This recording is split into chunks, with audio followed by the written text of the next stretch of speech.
Radio 4, it's 12:25. This series of Just a Minute was recorded just before the death of Kenneth Williams, and it's broadcast now as a tribute to that master of radio comedy. Welcome to Just a Minute.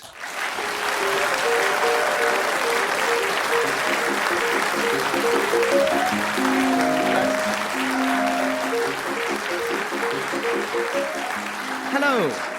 My name is Nicholas Parsons, and as the Minute Waltz fades away once again, it is my pleasure to introduce to you the four exciting personalities who this week are going to play Just a Minute. And once again, it is our four regular and long-standing players of the game. Would you please welcome Kenneth Williams, Derek Nimmo, Peter Jones, and Clement Freud.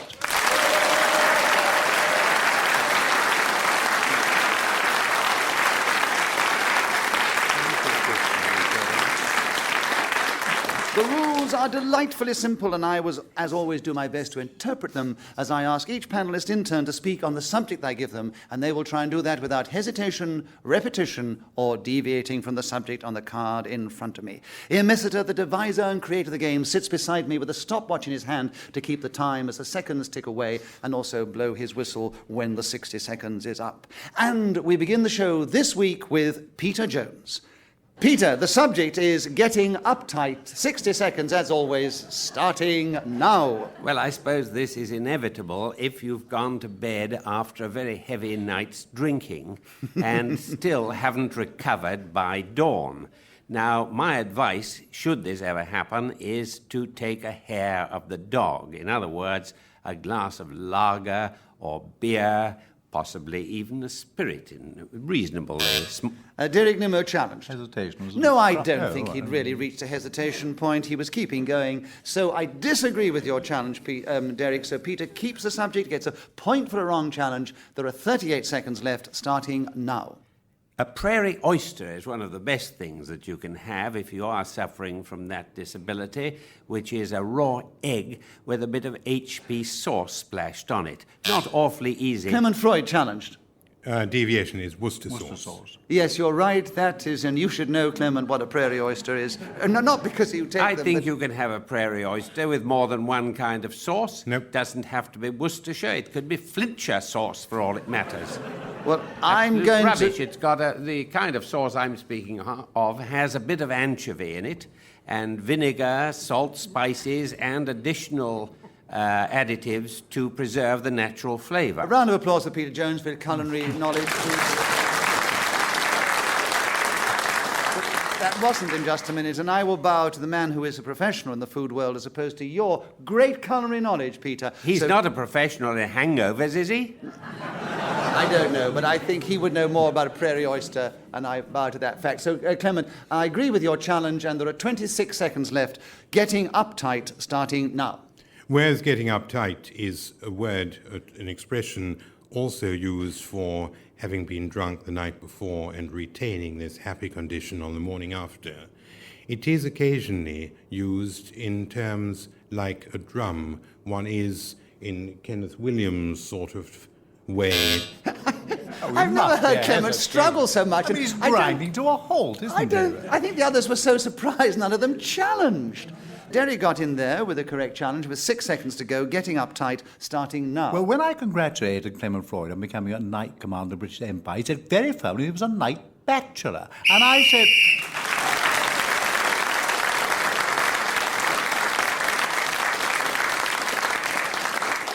As I said before, Ian Messiter blows his whistle when the 60 seconds is up, and whoever is speaking at that moment gains an extra point, and of course it was Derek Nimmo, who therefore is obviously in the lead at the end of the round. Kenneth, we're going to hear from you now as you take the next subject, which is Poppadoms. Will you tell us something about that delightful subject in just a minute, starting now? I had poppadoms served by this chapati in Clapham, and I thought it was questionable. Peter Jones, a challenge. Couldn't be served by a chapati. His name was Chapati, and he lived in Clapham, you great fool! He was the chapati. Well, we don't know, so I think Kenneth has wriggled out of that one very successfully, because he could have been Do you called want to Chapati. come out to Wandsworth with me? No, I would rather resist the temptation, not only because of Wandsworth, but going to Wandsworth with you is not something I would actually feel is the height of luxury. So, Kenneth... I could take you up some of the back alleys. That's what I was afraid of, yes.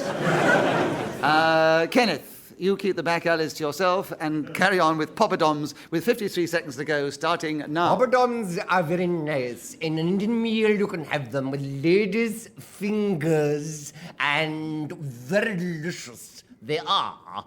And in the Great Eastern, in Kendall Street, a man in an enormous trench coat was eating a poppadom, and the woman with him asked the waiter, "Are these Bengali cooked?" And the man said, "I don't think I have any reason to answer that." Peter Jones, a challenge. Hesitation on the second syllable of reasonable. You know what he's after, don't you, Nicholas? Well, he's yes. just desperately trying to get in. I know, but that is part of the He's got game. this awful egocentric desire to dominate everything. Yes. Unlike me, I'm quite happy to just be part of a team.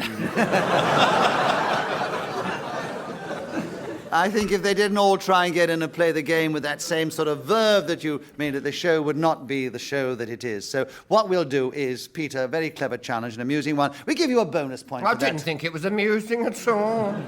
But I'm leaving the subject with you. So you get a point for being interrupted there. Peter gets a point for a good challenge, and, for what he contributed. 23 seconds are left on Poppadoms, starting now. Poppadoms are best eaten in Hungarian pyjamas with a Vietnamese pig in attendance, because this adds an almost exotic air to the whole proceeding. And when you finish off with an... Derek Nimmo's challenge. I'm sorry, I strongly dispute that poppadoms are best eaten in Hungarian pyjamas. That is deliberate deviation.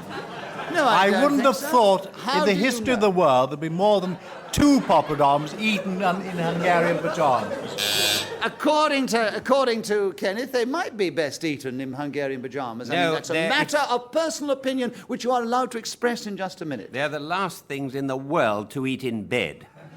Because But they're you don't very always wear your crumbly. pyjamas in bed. I mean, and Derek Nimmo a few weeks ago told us how he walked down German Street in his pyjamas. Well, I'm not interested in all his exhibitionist Right. secrets. But in So, bed, Kenneth, they're I very like the crumbly. idea of eating poppadoms in Hungarian pyjamas, so you keep the subject with 11 seconds to go, starting now. Poppadoms devoured with Madras curry, and then... Derek Nimmo challenge. Repetition of Madras. No. I've never mentioned Bengali Madras. before. It was Bengali before. I know, it was worth a go, though. wasn't What the nerve. it? I mean, No, I it's know not a that no. Nicholas You've got never to listens. try so in just a minute. 7 seconds are left on poppadoms, starting now. And I have eaten them in... Clement Freud challenge. Repetition of curry earlier on. Clement, he did say curry twice some time ago. 6 seconds for you on poppadoms, starting now. The reason why people don't make poppadoms at home is that the batter requires lentil flour, which is jolly difficult to get.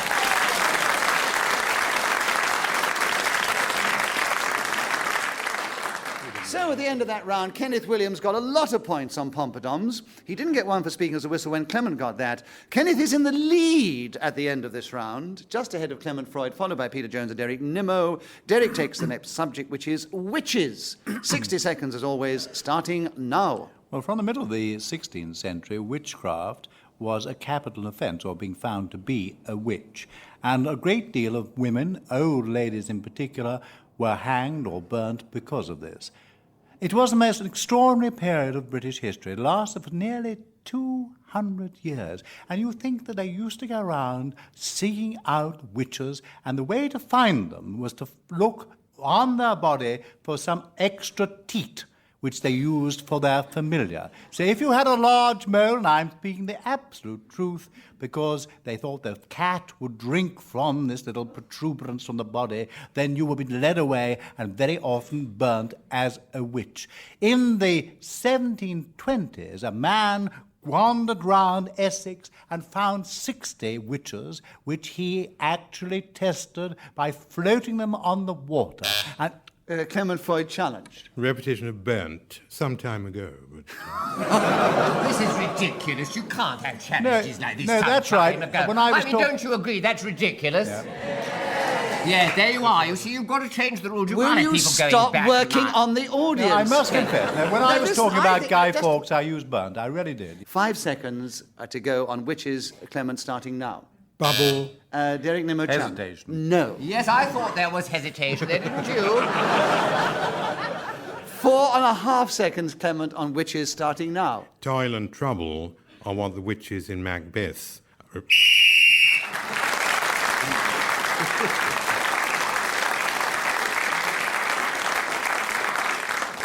Well, Clement Freud, playing the game in this great one-upmanship way he has increased his lead at the end of that round, and he also takes the next round, which is a good night out. Would you tell us something about that, Clement, starting now? For me, a good night out means having a terrific dinner, enjoying the company of the people with whom I'm with, and eating brilliantly. Recently, in the Dordogne, I had some soup made of haricot beans, followed by home-cured Bayonne ham, served with pickles which were candied fruit in mustard. And then came a gigot of lamb with green salad, made with virgin olive oil and garlic and red cabbage, and cheese of many different kinds in a basket with fresh hot bread and butter, then lemon meringue pie, and the whole thing cost. Derek Nimmo challenged. This couldn't possibly be a good night out because we'd be inflicted with indigestion as soon as he got home.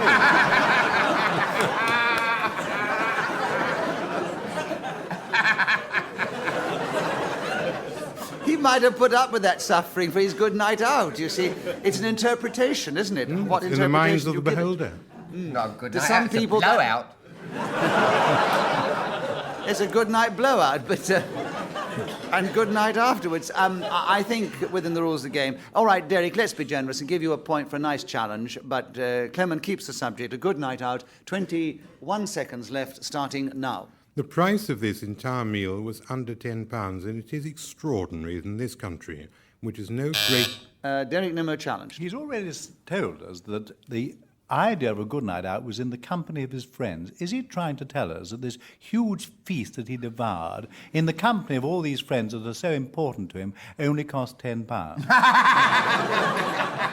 They're very stingy, isn't it? Clement, Well, carry they on. went Dutch, I suppose, didn't they? They were in the 14 seconds. Dordogne, weren't they? No, you're trying hard, and I won't discourage you from trying, but I don't think he's deviated from the rules of the game. So 14 seconds, Clement, starting now. Sometimes when it is a dark and stormy evening and I exit from my flat in London, I am known as a good night out.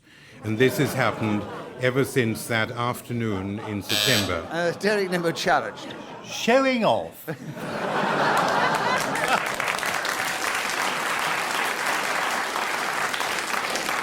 All right, the audience round of applause confirms that you should have the subject after all your efforts throughout, and you've got him with 2 seconds to go, Derek. A good night out, starting now. My idea of a good night home.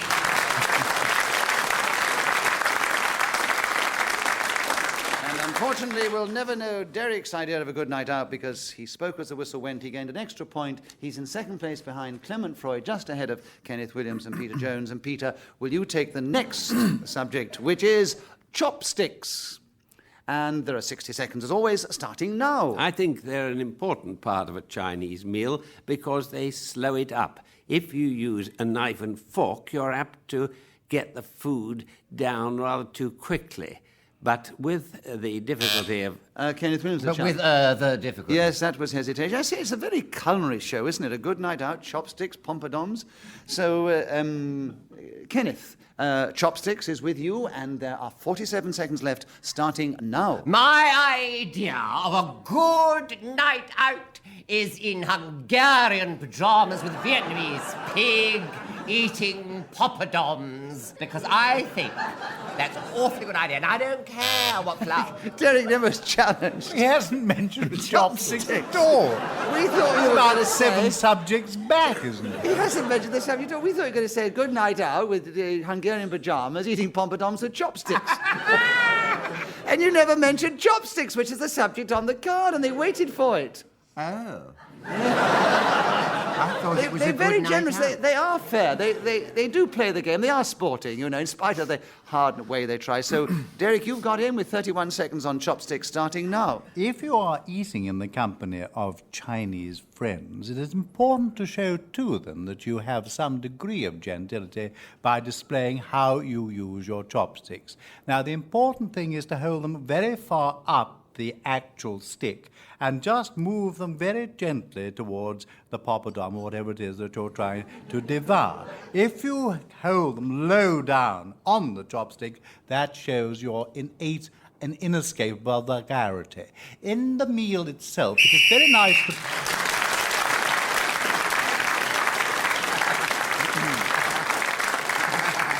So Derek Nimmo took Chopsticks to the end of the minute and got that extra point for speaking at that moment, and he's just 1 point now behind Clement Freud. Kenneth, your turn to begin, and the subject is spring. Will you tell us something about that lovely subject of spring when everything burgeons anew in 60 seconds, starting now? Yes, in the spring, a young man's fancy, according to Alfred Lord Tennyson, lightly turns to thoughts of love, though I must say mine never have. And we hear from Wordsworth of these daffodils. Peter Jones are challenged. I think they probably did, but he's forgotten.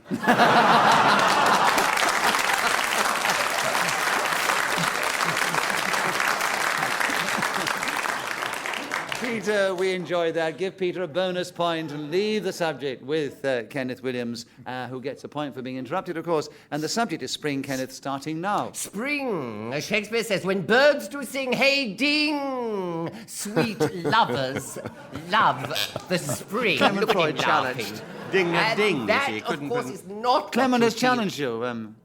What? Clement, what was your challenge? Repetition of love. Love? In the spring, a young man's fancy lightly turns to thoughts of love, not lovers. I said lovers the second time. So you will see it's not repetition. So why don't you shut your mouth?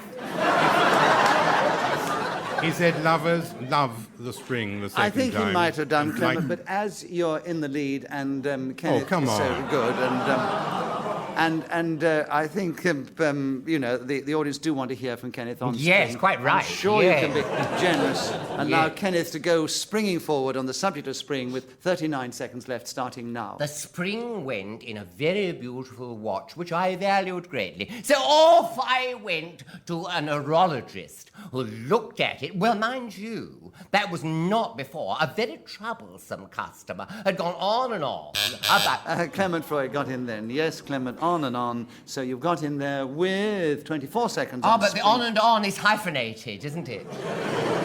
Well, if you hyphenate it...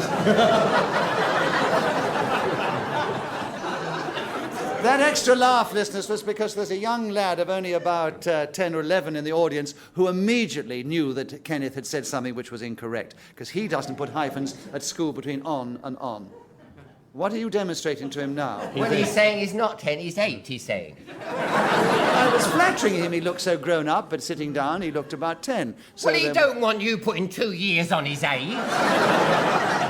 And it was a great beard. He'd be even more upset if I took 2 years off. So, Kenneth, Peter Jones is challenged. It's so long since I heard it. What is the subject? The subject is spring, and Kenneth said on, and then he tried to get out of it by saying his on and on was hyphenated, which shows that his command of grammar is not as good as we all expected. So Clement has the subject of spring, and there are 24 seconds left. Are you satisfied, Peter? Thank you very much. Not at all, right. And he starts now. In spring, the bird is on the wing, but that's absurd because the wing is on the bird. Derek Nimmo challenge. Repetition of wings. Yes, but he had to get his joke in, which was very good. But Derek, he did repeat. It wasn't a joke. Wing and... Ogden Nash.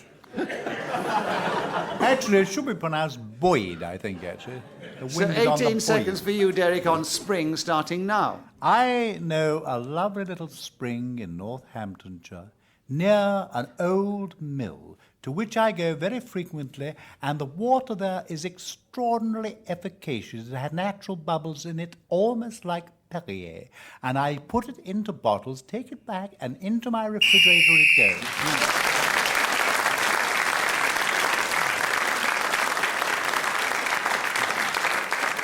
So, in this particular game of just a minute, as we're about 3/4 of the way through, I would think it's still neck and neck between Derek Nimmo and Clement Freud. 1 point separates them, with Clement one ahead, and Derek to take the next round. Derek, the subject is olive. Will you tell us something about olive in just a minute, starting now? I'd rather use olives, plural, because for me, something about the olive, it's encapsulated sunshine. When I put one of those little black fruit into my mouth and devour it, I can actually taste the wonderful Mediterranean blue skies with a brilliant sun shining down upon me. But, you know, it's a very important plant. For years, right back from the earliest times, it has been regarded as a sign of peace. Was it not, for instance, that Paris, when she was naming Athens, gave a bough of olives to them as a sign? Peter Jones has challenged. Not a bough. That would be too big. A branch. A sprig or a branch, a bough. Yes, she couldn't have carried it, could No. she? No. So, Peter.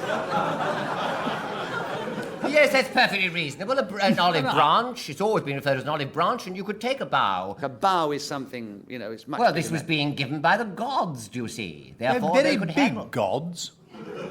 Yes. that. Yes, but they came in mortal form on occasion. So, Peter, you have the subject with 21 seconds to go. Olive starting now. Some of the best olives come from California, and you certainly can't taste the Mediterranean when you chew one of those. They are not exactly... Kenneth Williams challenged. Well, it's ridiculous because, as Derek was pointing out, when he savours them, he thinks of the Mediterranean. Quite right. It doesn't mean that the damn thing came from there. It's absurd. And the subject should never have been taken away from him, because that stuff about the Greek gods and about the Mediterranean and the sun, it was all so infectious and delightful. I know. Whereas old Jones, drearing on. Outrageous. I disagree with your challenge too, Kenneth. Thank you. What a rotten chairman. So Peter Jones gets another point and he keeps the subject of olive with 12 seconds to go, starting now. With olives, you can make a wonderful pate, adding a little olive oil to the mashed up fruit themselves, with wine and savouring it with a few herbs. Derek Nimmo challenge. Two littles, I'm afraid. yes. And Derek got in with 1 second to go on olive, starting now. Noah's Ark. There they were, standing on the road.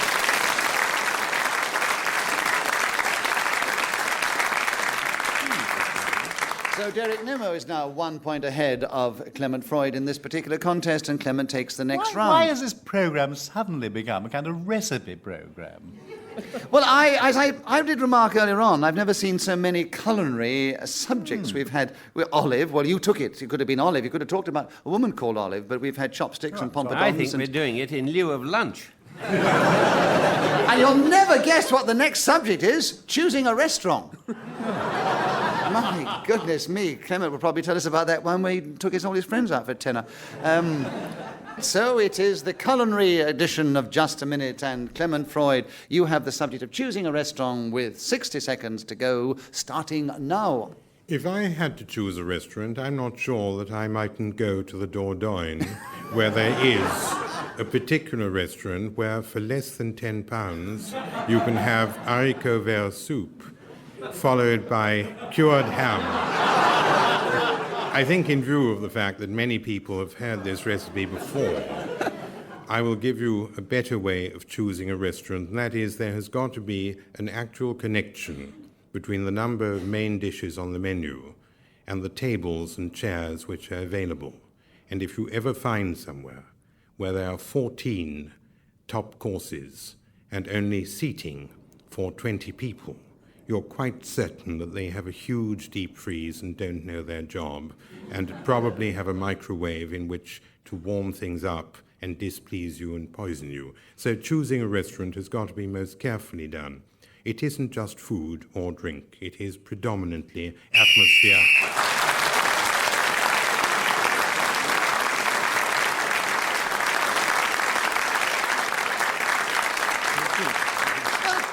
Freud took that subject about which he should know a great deal because he once owned a restaurant and a dining club, I should call it perhaps, and so he displayed some of his knowledge there. He kept going for a full minute, no interruptions, no hesitation, repetition or deviation, so he not only gets a point for speaking as the whistle went, but a bonus point for not being interrupted. Congratulations again, Clement, and you are now equal in the lead with Derek Nimmo. Peter Jones, your turn to begin. The subject, mumbling. will you tell us something about mumbling, which is not a good thing to do in just a minute, but talk on the subject, 60 seconds, starting now. Well, this mode of delivery was popularized by Marlon Brando many years ago, and a lot of American actors followed suit, with the result that you often can't understand what you want to say. No, I don't know what you want to say. And quite a bit of what's forward.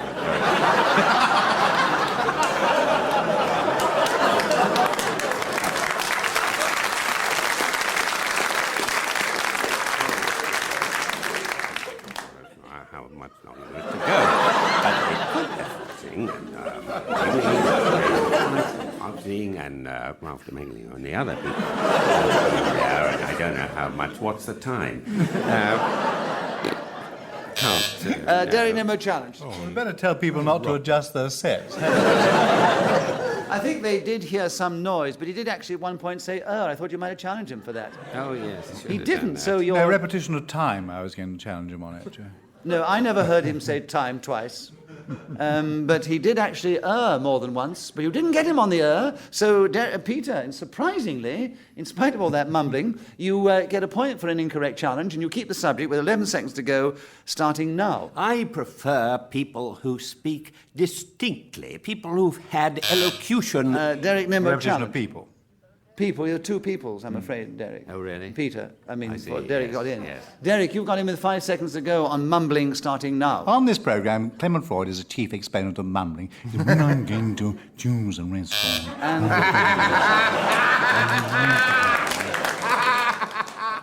What's your challenge, Peter? Well, he was using my material.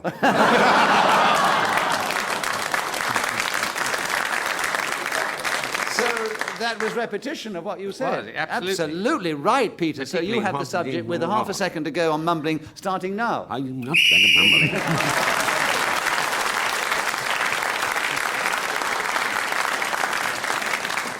So Peter Jones was then speaking as the whistle went, and he has leapt forward in this contest, and he's still in third place. Alongside Kenneth Williams, but they're both only a few points behind our leaders. Clement Freud, 1 point behind Derek Nimmo. And Kenneth, your turn to begin. The subject is ogres. Would you tell us something about that in just a minute, starting now? Well, an ogre can be one of those mythological characters like Medusa who had all those snakes in her ear. Or it could be something that you don't particularly like, you know. And you could reasonably describe this antipathy as ogresome, do you see? Mind you, there were an awful lot of them about in ancient mythology. And the ones that spring to mind, I suppose, are the Titans. Because, you know, they did the most extraordinary things, especially on the island of Lesbos. And I was taken there on this yacht, do you see? Oh, it was ages ago. Derek Nimmo challenged. Repetition of do you see? Yes, you did say, did you see before? Ah.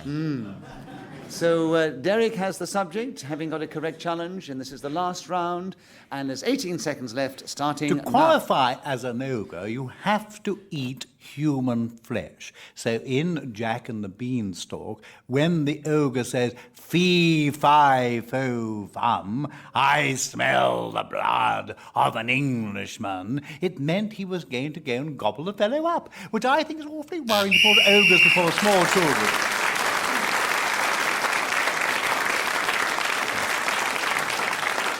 So Derek Nimmo took ogres to the end of the minute, gained that extra point for speaking then, and I'm afraid we have no more time this week to play just a minute. Let me just tell you that Kenneth Williams and Peter Jones finished together in third place, a little way behind Clement Freud, and he was just a few points behind this week's winner, who is Derek Nimmo.